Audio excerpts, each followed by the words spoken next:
আসসালামু আলাইকুম। আমার নাম Nurul Adnan. Welcome to loop and logic.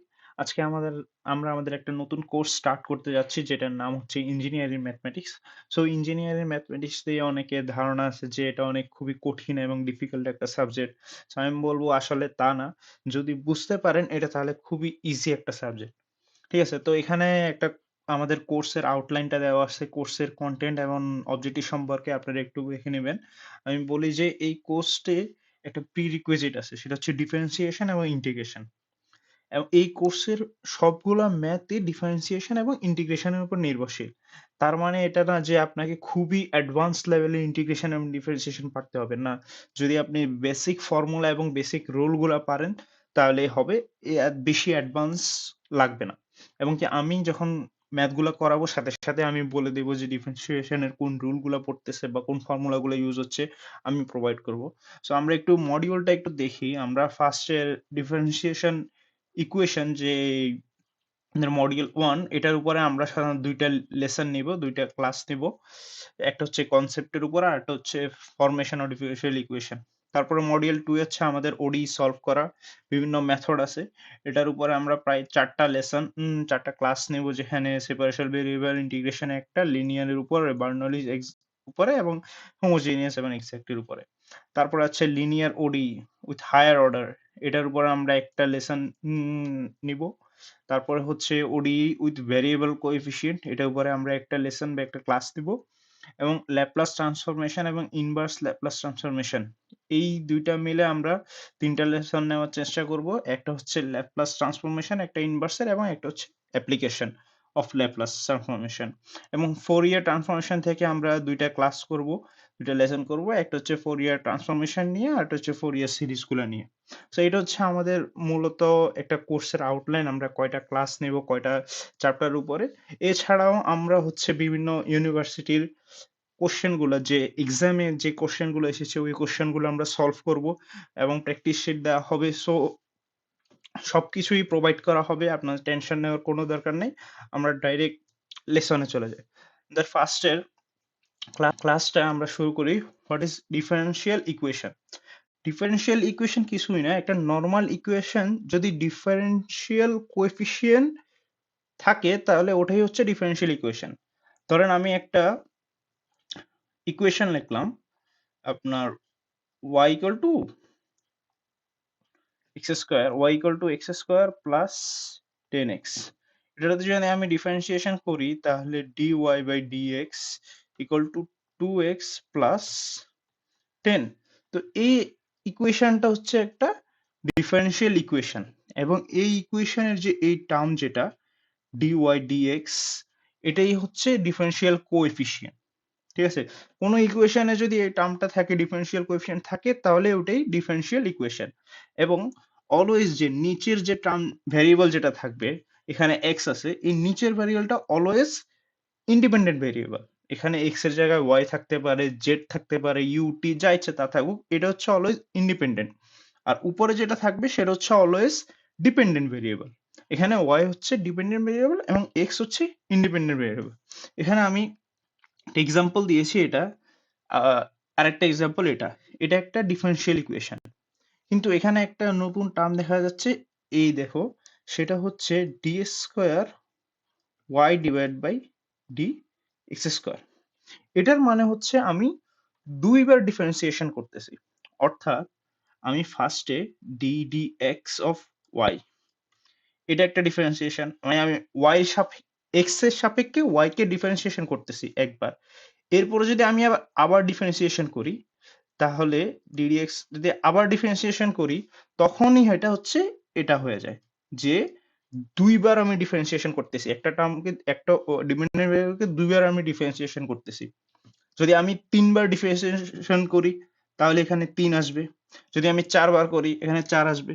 তো এই সেকেন্ড ইকুয়েশনে দেখো টি হচ্ছে ইন্ডিপেন্ডেন্ট এবং টি এর সাপেক্ষে ইউ কে ৪ বার ডিফারেন্সিয়েশন করা হয়েছে এই কারণে d4 ঠিক আছে প্লাস 5 ডি স্কয়ার এখানে দুইবার করা হয়েছে ইউটি। তো এই দুইটা এগুলো হচ্ছে একটা ডিফারেনশিয়াল ইকুয়েশন। আমি আরেকটা জিনিস ছোট্ট করে বলি সেটা হচ্ছে গিয়ে D square Y D X square is not equal to dy by dx whole square. এই টার্মটা হচ্ছে এটা নট ইকুয়াল টু এটা, অর্থাৎ dy বাই ডি স্কয়ার যদি পাওয়ার হোল স্কয়ার থাকে তাহলে হচ্ছে এটার পাওয়ার হচ্ছে হোল স্কয়ার। এখানে দুইবার ডেরিভেটিভ করা হচ্ছে না, এখানে ডেরিভেটিভ একবারই করা হচ্ছে। এখানে ডিফারেন্সিয়েশন y কে ডিফারেন্সিয়েশন একবারই করা হচ্ছে এবং ওটার আনসারকে আমরা পাওয়ার করতেছি 2 দিয়ে। কিন্তু এখানে ডেরিভেশন অর্থাৎ আমরা ডিফারেন্সিয়েশন দুইবার করতেছি।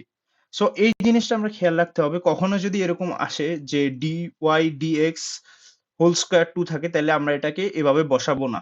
স্কয়ার এভাবে আমরা বসাবো না। সো এই জিনিসটা খেয়াল রাখতে হবে। সো ডিফারেনশিয়াল কোএফিসিয়েন্টকে বিভিন্ন নোটেশনে বিভিন্নভাবে পদ্ধতিতে এটা দেখানো যায়। একটা হচ্ছে এই নিয়মে dy dx এর মাধ্যমে, আরেকটা হচ্ছে প্রাইম অর্থাৎ y প্রাইম। y প্রাইম মানে হচ্ছে dy dx, y প্রাইম মানে dx, এই জিনিসটা সেম কথা। এবং y ডাবল প্রাইম হচ্ছে কি d square y dx square, এই দুইটা। সো এবং নোটেশন y ডট ও সেম ভাবে এবং ux ও সেম ভাবে। সো এগুলো হচ্ছে নোটেশন, এইভাবে বিভিন্ন ভাবে এগুলাকে প্রকাশ করা যায়। আচ্ছা, আমরা এখন নেক্সট দেখি ক্লাসিফিকেশন অফ ডিফারেনশিয়াল ইকুয়েশন। টাইপের দুই ধরনের ডিফারেনশিয়াল ইকুয়েশন পাওয়া যায়। একটা হচ্ছে অর্ডিনারি ডিফারেনশিয়াল ইকুয়েশন অর্থাৎ ODE। অর্ডিনারি ডিফারেনশিয়াল ইকুয়েশন কি? যদি একটা ডিফারেনশিয়াল ইকুয়েশনে যদি একটা ডিফারেনশিয়াল ইকুয়েশন ধরো আমি dy plus dx plus 2y equal to 0, যদি একটা ইকুয়েশনে একটা মাত্র ইন্ডিপেন্ডেন্ট ভেরিয়েবল এবং একের অধিক ডিপেন্ডেন্ট ভেরিয়েবল, যদি একটা ইন্ডিপেন্ডেন্ট ভেরিয়েবল এবং এক বা একের অধিক, একটা যদি ইন্ডিপেন্ডেন্ট ভেরিয়েবল এবং এক বা একের অধিক ডিপেন্ডেন্ট ভেরিয়েবল থাকে, তখন আমরা এটাকে ওডি বলবো। অর্থাৎ আমাদের শর্ত একটাই, সেটা হচ্ছে ইন্ডিপেন্ডেন্ট ভেরিয়েবল একটা থাকতে হবে। এই যে ইকুয়েশনটা একটু দেখো, এখানে এক্স এক্স দুইটাই ইন্ডিপেন্ডেন্ট ভেরিয়েবল, এই কারণে এটা ওডি অর্থাৎ অর্ডিনারি ডিফারেনশিয়াল ইকুয়েশন। তারপরে এটাতে দেখো এখানে এক্স এক্স, এখানেও কিন্তু ইন্ডিপেন্ডেন্ট ভেরিয়েবল একটাই। সো এটা একটা অর্ডিনারি ডিফারেনশিয়াল ইকুয়েশন। আর সেকেন্ড হচ্ছে পার্শিয়াল ডিফারেনশিয়াল ইকুয়েশন। এখন পার্শিয়ালে হচ্ছে গিয়ে আমার একটা ইকুয়েশনে একের অধিক ইন্ডিপেন্ডেন্ট ভেরিয়েবল থাকতে পারে, অর্থাৎ ডিপেন্ডেন্ট ভেরিয়েবল একও একের অধিক থাকতে পারে কিন্তু ইন্ডিপেন্ডেন্ট ভেরিয়েবল একের অধিক থাকবে। যদি একটা ইকুয়েশনে একের অধিক ইন্ডিপেন্ডেন্ট ভেরিয়েবল থাকে তাহলে হচ্ছে ওটা আমার পিডি বা পার্শিয়াল ডিফারেনশিয়াল ইকুয়েশন। এখানে এস ও একটা ইন্ডিপেন্ডেন্ট ভেরিয়েবল, আবার টিও একটা ইন্ডিপেন্ডেন্ট ভেরিয়েবল। সো এই ইকুয়েশনটা কিন্তু একটা পিডি। এবং সেম ভাবে হচ্ছে এখানে এক্স ও ইন্ডিপেন্ডেন্ট, ওয়াই ও ইন্ডিপেন্ডেন্ট, সো এটাও একটা পার্শিয়াল ডিফারেনশিয়াল ইকুয়েশন। তারপর অর্ডার উপরে বেস করে আমরা সাধারণত তিন ভাগে ডিফারেনশিয়াল ইকুয়েশনকে ভাগ করি। একটা হচ্ছে ফার্স্ট অর্ডার। ফার্স্ট অর্ডার কি? মানে ওই ইকুয়েশনে সর্বোচ্চ ডেরিভেটিভ থাকবে, একবার ডেরিভেটিভ হবে, সর্বোচ্চ একবার ডেরিভেটিভ হবে, একটা টার্ম একবার ডেরিভেটিভ হবে, তাহলে হচ্ছে ওইটা তোমার ফার্স্ট অর্ডার। তাহলে এখানে দেখো যে আমার ডেরিভেটিভ কয়বার হচ্ছে, এখানে ডিওয়াই ডিএক্স এখানে একবার ডেরিভেটিভ হচ্ছে, তার মানে হচ্ছে এটার ফার্স্ট অর্ডার, ঠিক আছে। কিন্তু সেকেন্ড অর্ডারে হচ্ছে গিয়ে যদি সর্বোচ্চ ডেরিভেটিভ দুইবার থাকে, সর্বোচ্চ ডেরিভেটিভ দুইটা থাকে, কোন টার্মের সর্বোচ্চ ডেরিভেটিভ যদি দুইবার থাকে তাহলে ওটা সেকেন্ড অর্ডার, কোন টার্মের সর্বোচ্চ ডেরিভেটিভ যদি একবার থাকে ওটা ফার্স্ট অর্ডার। এখানে আরেকটা টার্ম থাকতে পারে ডিওয়াই ডিএক্স, সমস্যা নাই। এখানে আরেকটা টার্ম থাকতে পারে ডিওয়াই ডিএক্স, কিন্তু এটা সেম ফার্স্ট অর্ডারে থাকবে, কারণ এখানে সর্বোচ্চ ডেরিভেটিভ হচ্ছে ওয়ান, সর্বোচ্চ ডেরিভেটিভ হচ্ছে ওয়ান, এই কারণে। কিন্তু সেকেন্ড অর্ডারে সর্বোচ্চ derivative to D square DX square, এখানে সর্বোচ্চ দুইবার ডেরিভেটিভ হচ্ছে, এই কারণে সেকেন্ড অর্ডার। আর থার্ড অর্ডারের ক্ষেত্রে হচ্ছে গিয়ে দুইয়ের অধিক, যদি সর্বোচ্চ ডিফারেনশিয়াল কোএফিসিয়েন্ট যদি সর্বোচ্চ দুইয়ের অধিক অর্থাৎ 3 4 5 6 থাকে, তখন হচ্ছে গিয়ে তোমার ওটা হায়ার অর্ডার। অর্ডারের উপরে ভিত্তি করে আমরা সাধারণত তিন ভাগে ভাগ করে থাকি। আচ্ছা, আমরা লিনিয়ারিটির উপর বেস করে আমরা ডিফারেনশিয়াল ইকুয়েশনটাকে দুই ভাগে ভাগ করতে পারি, লিনিয়ার আর নন লিনিয়ার। সো একটা ইকুয়েশন, ডিফারেনশিয়াল ইকুয়েশনকে লিনিয়ার হতে গেলে কি কি শর্ত, দেখো যে কি কি কন্ডিশন আমাদের আছে ওটা দেখি। যদি একটা ইকুয়েশনে ডিপেন্ডেন্ট ভেরিয়েবলের সাথে যদি ট্রান্সেন্ডাল যদি ফাংশন থাকে, যেমন হচ্ছে ই টু দি পাওয়ার ওয়াই, তারপর যে কোনো ত্রিগ্নমিতিক ফাংশন অর্থাৎ সাইন ওয়াই, ঠিক আছে, cos y ইত্যাদি ইত্যাদি এটসেট্রা। যে কোনো ট্রিগনোমেট্রিক ফাংশন যদি ডিপেন্ডেন্ট ভেরিয়েবলের সাথে, যাতে sin y cos y যদি থাকে, অথবা হচ্ছে তোমার লন বা লগারিদম অথবা লন যদি থাকে, লন y বা লগারিদম y, যদি এই তিনটার মধ্যে যে কোনো একটা যদি থাকে, তাহলে এটা লিনিয়ারের মধ্যে পড়বে না। ঠিক আছে, ডিপেন্ডেন্ট ভেরিয়েবলের সাথে, এটা e to the power y, y হচ্ছে ডিপেন্ডেন্ট ভেরিয়েবল ধরলাম। তো ডিপেন্ডেন্ট ভেরিয়েবলের সাথে যদি এই ফাংশনগুলো, এই টার্মগুলো যদি থাকে, তখন সেটা লিনিয়ার হবে না, যদি থাকে লিনিয়ার হবে না। আরেকটা হচ্ছে the product of dependent variable. Product বলতে বোঝাচ্ছি যে আমি ওয়াই স্কোয়ার বা ওয়াই কিউব, ওয়াই বলতে আমি এখানে ডিপেন্ডেন্ট ভেরিয়েবলকে বোঝাচ্ছি, যদি ওয়াই স্কোয়ার ওয়াই কিউব এসব ভাবে থাকে, তাহলে এটা লিনিয়ার হবে না। আরেকটা হচ্ছে গিয়ে, যদি আমরা যে ডিফারেন্সিয়াল কোএফিসিয়েন্ট দেখেছি dy বাই dx, এই ডিফারেন্সিয়াল কোএফিসিয়েন্টের উপরে পাওয়ার 1 এর বেশি যদি হয়, যদি 1 এর বেশি হয়, বা 2 3 4 5, 2 3 4 5 যদি এরকম 1 এর বেশি হয়, তখন এটা লিনিয়ার হবে না। সো লিনিয়ার হওয়ার জন্য এটার পাওয়ার অলওয়েজ 1 থাকতে হবে। যদি 1 এর বেশি হয়, তাহলে লিনিয়ার হবে না। সো যদি আমার ফাংশনে যে কোনো একটা, এই তিনটার মধ্যে যে কোনো একটা ফাংশন, অথবা y এর উপর পাওয়ার, অথবা ডিফারেন্সিয়াল কোএফিসিয়েন্টের পাওয়ার একের অধিক যদি হয়, ফাংশনে যদি এটা এক্সিস্ট করে, তাহলে আমার এটা লিনিয়ার হবে না, এটা হচ্ছে নন লিনিয়ার। এবং যদি এটা এক্সিস্ট করে, তাহলে হচ্ছে নন লিনিয়ার। যদি এই টার্মগুলা e to the power sine cos ln y, y square y cube বলো, তারপরে ডি ওয়াই ডিএক্স এর উপরে পাওয়ার 2 3 4 5, এই টার্মগুলো যদি একটা ইকুয়েশনে থাকে, যে কোনো একটাই যদি থাকে, তাহলে হচ্ছে গিয়ে সেটা নন লিনিয়ার। ঠিক আছে, আর যদি এগুলার কোনোটাই না থাকে, একটাও থাকতে পারবে না, তখন এটা লিনিয়ার। আমরা একটা এক্সাম্পল দেখি, তাহলে জিনিসটা আরেকটু ক্লিয়ার হয়ে যাবে। এখন আমি এখানে ফার্স্ট এক্সাম্পল যদি দেখি, তাহলে আমরা দেখি যে এটা কি লিনিয়ার না নন লিনিয়ার। আমরা একটা জিনিস লক্ষ্য করতে পারি, সেটা হচ্ছে গিয়ে এখানে ওয়াই স্কোয়ার আছে। আমরা 2 নাম্বার কন্ডিশনে কি বলেছি, যে তোমার প্রোডাক্ট অফ ডিপেন্ডেন্ট ভেরিয়েবলের প্রোডাক্ট অর্থাৎ পাওয়ার হিসাবে থাকতে পারবে না। এখানে ওয়াই স্কোয়ার কি ডিপেন্ডেন্ট ভেরিয়েবল না? দেখো, আমরা কি বলেছি, ডিপেন্ডেন্ট ভেরিয়েবল যেটা উপরে থাকবে, ওয়াই উপরে আছে, তো ওয়াই এখানে ডিপেন্ডেন্ট ভেরিয়েবল, ওয়াই এর উপরে স্কোয়ার আছে, সো এটা 2 নাম্বার কন্ডিশনের সাথে মিলে যাচ্ছে। সো যেহেতু 2 নাম্বার কন্ডিশনের সাথে সত্য হয়ে যাচ্ছে, এটা যেহেতু আছে এই ফাংশনে, অর্থাৎ এটা লিনিয়ার না, এটা কি নন লিনিয়ার, এটা নন লিনিয়ার এই ফাংশনটা। ঠিক আছে, এরপর আমরা সেকেন্ড এক্সাম্পলটা দেখি। সেখানে যদি আমরা লক্ষ্য করি, তাহলে দেখবো যে এই দেখো, ই টু দি পাওয়ার ওয়াই আছে, আবার ই টু দি পাওয়ার এক্স আছে। ই টু দি পাওয়ার এক্স থাকলে কোনো সমস্যা নাই, কারণ এই ই টু দি পাওয়ার এক্সটা কার ফাংশন, এটা হচ্ছে এক্স এর ইন্ডিপেন্ডেন্ট ভেরিয়েবলের। সো ইন্ডিপেন্ডেন্ট ভেরিয়েবল থাকলে সমস্যা না, আমার জাস্ট প্রবলেম হচ্ছে যদি ডিপেন্ডেন্ট ভেরিয়েবলের থাকে। So E to the power Y আছে, যদি ই টু দি পাওয়ার ওয়াই থাকে, তাহলে এটা ফার্স্ট কন্ডিশনের মধ্যেই পড়ছে যে ই টু দি পাওয়ার ওয়াই আছে। সো ফার্স্ট কন্ডিশনের মধ্যে যদি পড়ে থাকে, অর্থাৎ এই ইকুয়েশন যদি ই টু দি পাওয়ার ওয়াই থাকে, তাহলে এটা কি নন লিনিয়ার। যদি এটা না থাকতো, ই টু দি পাওয়ার ওয়াইটা যদি না থাকতো, যদি গায়েব হয়ে যেত, তাহলে আমরা ইজিলি বলে দিতাম এটা linear. So E to the power Y এটাও নন লিনিয়ার। এবার থার্ড নাম্বার ইকুয়েশনটা আমরা দেখি, সেটা হচ্ছে গিয়ে এই দেখো, ডি ওয়াই ডিএক্স, এটার পাওয়ার কত, 2, এটার পাওয়ার 2। আমরা থার্ড নাম্বার ইকুয়েশনে কি বলছি, যে পাওয়ার একের অধিক হতে পারবে না, ডিফারেন্সিয়াল কোএফিসিয়েন্টের পাওয়ার একের অধিক হতে পারবে না। যদি এক থাকে, তাহলে লিনিয়ার হবে, যদি একের অধিক থাকে, তাহলে হবে নন লিনিয়ার, এটাও non linear. So I hope বুঝা গিয়েছে যে লিনিয়ার নন লিনিয়ার কি। সো এতক্ষণ তো আমরা বেসিক নিয়ে অনেক কিছুক্ষণ গেজাইলাম, আপনাদেরকে অনেকক্ষণ কথা বললাম। এখন আমি মেন কথা বলি, সেটা হচ্ছে গিয়ে অর্ডার এবং ডিগ্রি। এই অর্ডার এন্ড ডিগ্রি থেকে দেখা যায় যে 2 নাম্বারের কোশ্চেন আসতে পারে। সো আমরা একটু মনোযোগ দিয়ে শিখি। আমি ইজি একটা জিনিস, আপনারা ইজিলি বুঝতে পারবেন, সমস্যা নাই।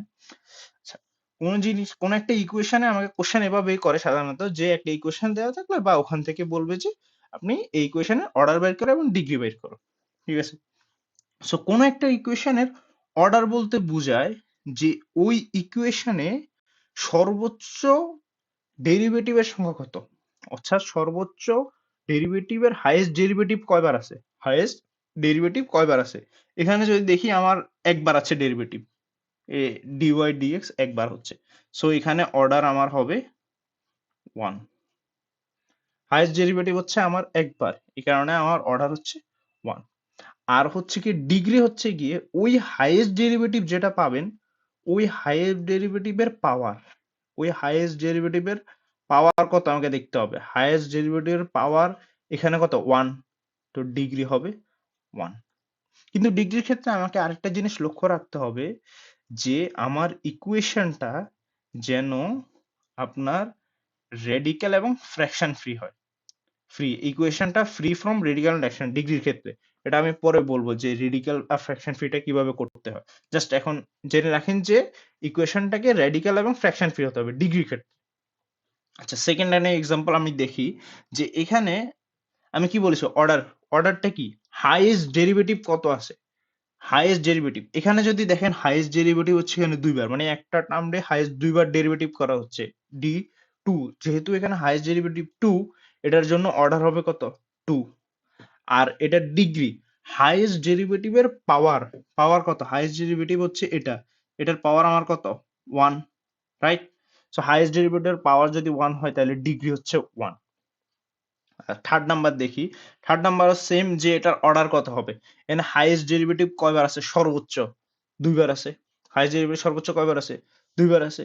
কিন্তু এখন বলি হাইয়েস্ট ডিগ্রি কত, হাইয়েস্ট ডিগ্রি 1, হাইয়েস্ট ডেরিভেটিভের ডিগ্রি 1। আচ্ছা, আমি যে বললাম যে আমার ডিগ্রির ক্ষেত্রে দেখতে হবে আমার ইকুয়েশনটা রেডিক্যাল এবং ফ্র্যাকশনে যেন না থাকে। রেডিক্যাল এন্ড ফ্র্যাকশন বলতে বোঝাচ্ছে এই ইকুয়েশনটা এরকম রুট আকারে থাকতে পারবে না। রুট আকারে ডিওয়াই ডিএক্স এরকম রুট আকারে, সরি, এরকম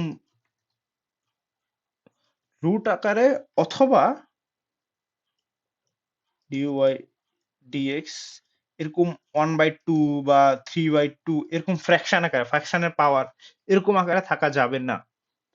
ঠিক আছে, তো আমরা একটা কাজ করতে পারি যে এই ফাংশনটাকে, এই ফাংশনটাকে আমি একটু চেঞ্জ করে লিখি। ধরো d cube by D x cube equal two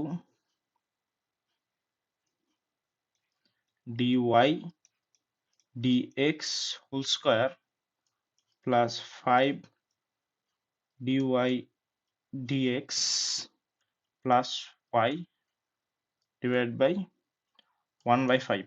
আমরা কি এই জিনিসটা বুঝতে পারছি? এখন এই জিনিসটা যদি বুঝতে না পারি আমি একটু খেয়াল করি, দেখো আমরা যদি রুট থাকে, আমরা যদি ধরো √2 থাকে, তাহলে √2 রে আমরা √2 to the power 1/2 এভাবে লিখি না, আমরা এই পাওয়ার, এই রুটটাকে এভাবে পাওয়ার আকারে লিখতে পারি। সো আমার এখানে যদি √2 এর বদলে 5 রুট থাকে তাহলে 1/5 লেখা যাবে। এই সেম কাজ এখানে করেছি, যে এই যে √5 রুট ছিল, এই 5 রুটটাকে 1/5 আকারে লিখে দিয়েছি। লেখার পরে আমরা এখন যদি দুই পাশে টু দি পাওয়ার 5 দিয়ে পাওয়ার করে দিই, এই পাশে টু দি পাওয়ার 5 এবং সেম এই পাশে হচ্ছে গিয়ে টু দি পাওয়ার 5 করে দিলাম, এই পাশেও টু দি পাওয়ার 5 করে দিলাম। সো এই 5 এ আর এই 5 এ কাটাকাটি হয়ে যাবে।